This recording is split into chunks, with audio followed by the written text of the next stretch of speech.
आज आहे त्या महान स्त्रीचा स्मृतिदिन, जिने अंधारलेल्या समाजात शिक्षणाचा दिवा पेटवला. त्या म्हणजे क्रांतिज्योत सावित्रीबाई फुले. ज्या काळात महिलांना शिक्षण घेण्याचा अधिकार नव्हता, त्या काळात सावित्रीबाई फुलेंनी मुलीसाठी शाळा सुरू केली. समाजातील अनेक लोकांनी त्यांचा विरोध केला. त्यांच्यावर दगडमाती फेकली गेली, पण त्या थांबल्या नाहीत.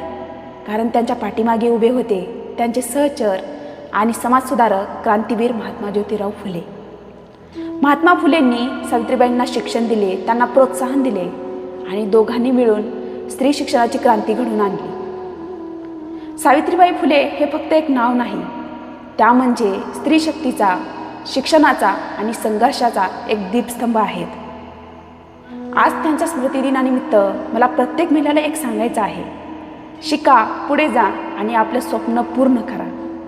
कारण एका सावित्रीबाई फुलेंनी समाज बदलला, तर लाखो सावित्रीबाई फुले देशाचं भविष्य बदलू शकतात.